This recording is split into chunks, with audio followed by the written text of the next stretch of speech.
Hello, everyone. This is Al Fadi, and welcome back to a continuation of this new series on the search for a place, if you wish, which is Mecca. And of course, the idea behind this particular video series is that we are trying to compare and contrast the traditional Islamic narrative, and with that, we are looking at actual data, actual evidence, actual research that was done sometimes way in the past, sometimes just recently, and anything in between, that will reveal to us additional information that will be antagonistic to that standard Islamic narrative, or sometimes even it exposes that particular narrative and it shows a lot of weaknesses, maybe even a lot of cracks in that particular narrative. Today is no exception. We're going to be talking about the geographical problem when it comes to Mecca. What we mean by that is this. If you want to know about Mecca from the Quran, it's absolutely not the same Mecca that exists today. I've been to Mecca, by the way, and there are many things that are used in the Quran to describe Mecca that does not fit with reality. And that's why today's show is going to deal with this geographical problem with Mecca, and with me here in studio is our dear brother, Dr. J.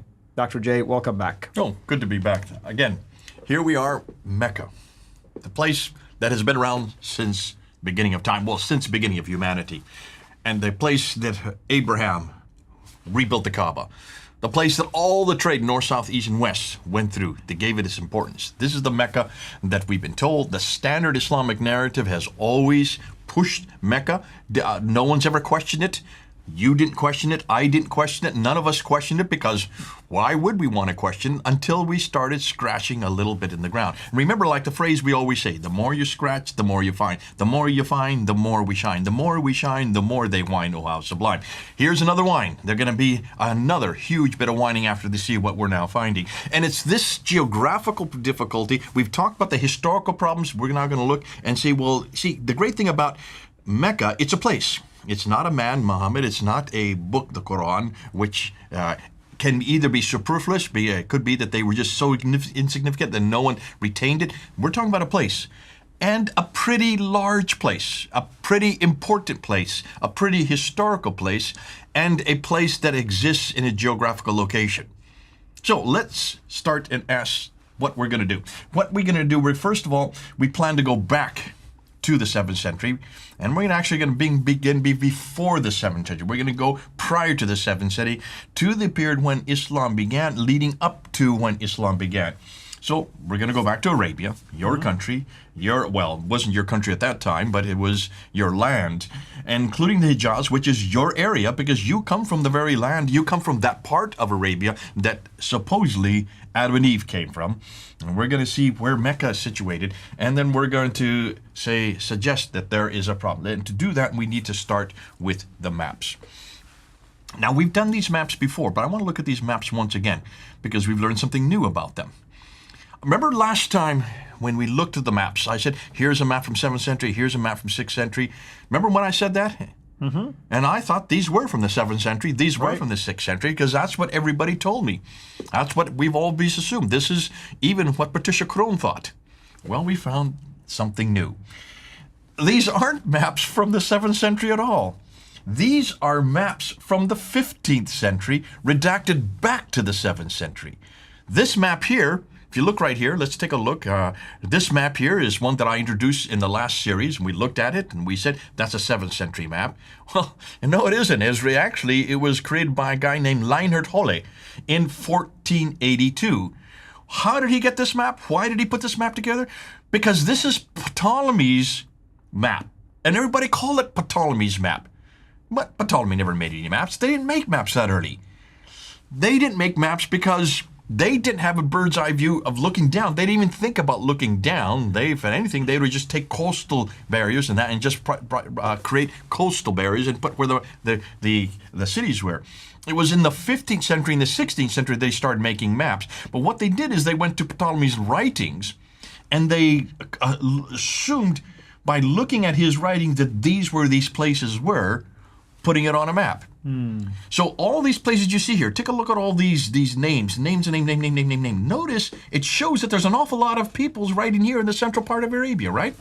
That's right, yeah. I mean, you can see the Red Sea, you can see the Indian Ocean, you can see the Persian Gulf or the Arabic Gulf in there. Straits of Hormuz, you can see all that there. There's a way up there is the beginning of the Gulf of Aqaba. So, and when you look at this, what's really interesting is that seems very heavily populated, doesn't it? Yes, I mean, from the names in there of towns, yes, it does look heavily populated. What's missing in that map?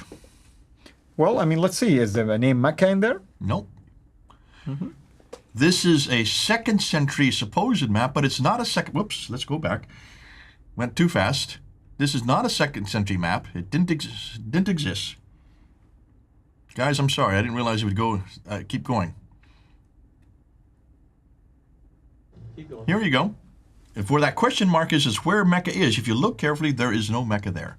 Not at all. That would have been the right location for it if it was there. How come Leonard Holte never brought this up when he created this map? Well, because Ptolemy never listed it. Ptolemy never brought it up. He didn't know of any Mecca. And what's fascinating to me, by the 15th century, they should have known Mecca, because Mecca, by 1400s, had been around for, what, we've been told 700 years by that time? Well, since the time of Adam.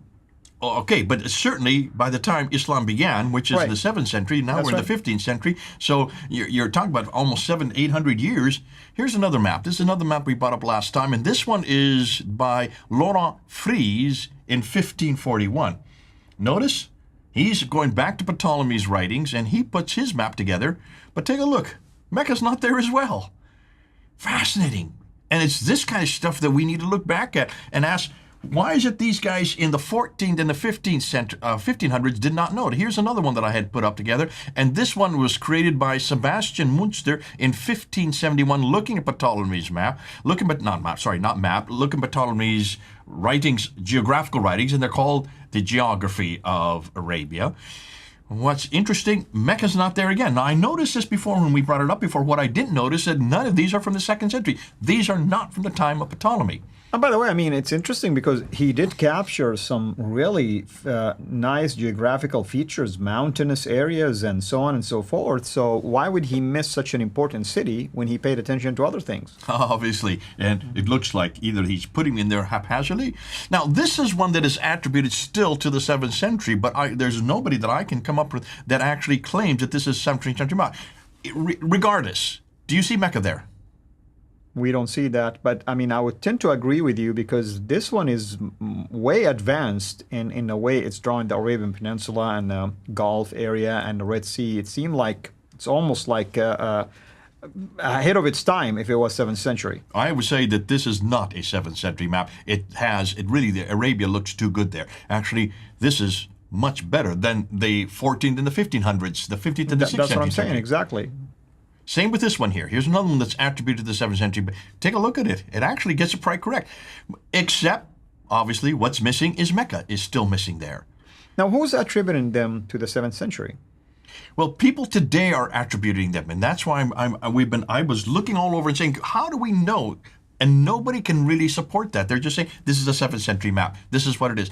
They're doing the same thing today in the 21st century that the 16th and the 15th and the 16th century people were doing. They're saying, this is from the 2nd century of Ptolemy. No, this is not. They're just doing the same thing again. They're taking the names and they're redacting it back. And this is typical of an awful lot of people. I remember getting a lot of reaction in my comments from people down below. And they were saying, we have a map. I've studied in college. I studied in high school, and there's a map, and Mecca's on that map. I said, okay, well, when was that printed? Well, it was printed in my textbook. And when was that printed? Well, in fact, this century, okay? And, of course, anytime you talk about Mecca, you're going to put Mecca there. Because you're going to put Mecca there today because it's there today. But it was not there in the 2nd century Ptolemy, and we're going to get into Ptolemy. We're going to see exactly what he did say. And it certainly wasn't even there in the 14 and 1500s because they didn't know about it, except they should have known about it. And still they didn't put it on the map because they actually, if you want to ask a question, they were actually doing the correct thing. They were just following what Ptolemy said.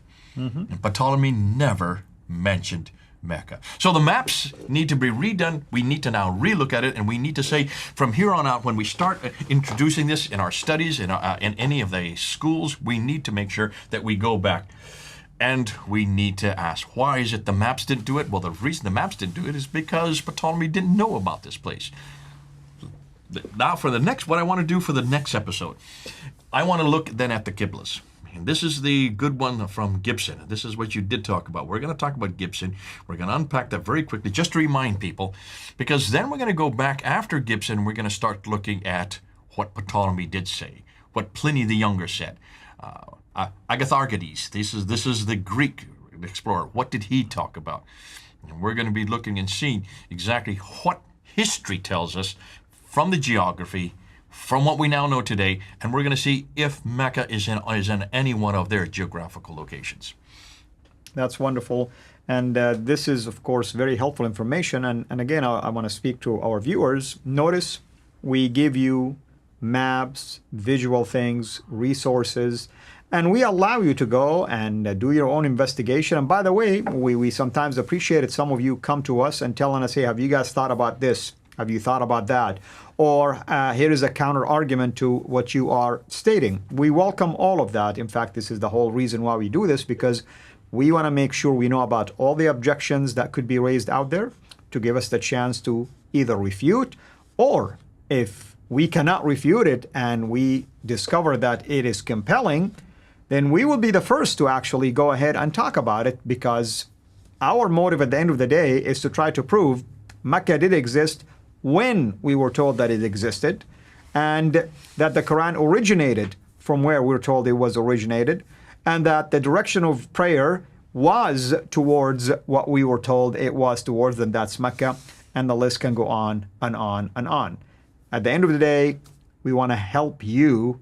We are not here to try to create theories or to try to create anything that is deceptive, as sometimes I get comments like this, as if we somehow dreamed about things like this and somehow we're making a pile of money just by spreading things like this. I mean, it would be better for us, by the way, to write a book and sell it once and for all than to do series like this, and every now and then we come back and Dr. J will adjust what was said before. I mean, why do we do that? Because we want to keep up with the findings. We do not want to just run with one narrative and refuse any other findings that could be helpful to that particular narrative that we are trying to share with you. So hopefully you'll find this particular series to be helpful, just like the other series that we've done when it comes to the historical criticism. Brother, thank you so much as always, and we're looking forward to the Dan Gibson's research in terms of Qibla for next time. Thank you, everyone. This is Al-Fadi. God bless you. Thank you for watching this video. Be sure to like and subscribe to our channel Sira International and click on the bell so that you receive notifications whenever we publish a new video or go live. I would also like to appeal to you to consider becoming a Patreon patron by clicking the link right below. By doing so, you can give towards the production of these videos. There are also other options for you where you can give to our channel. I thank you from the bottom of my heart.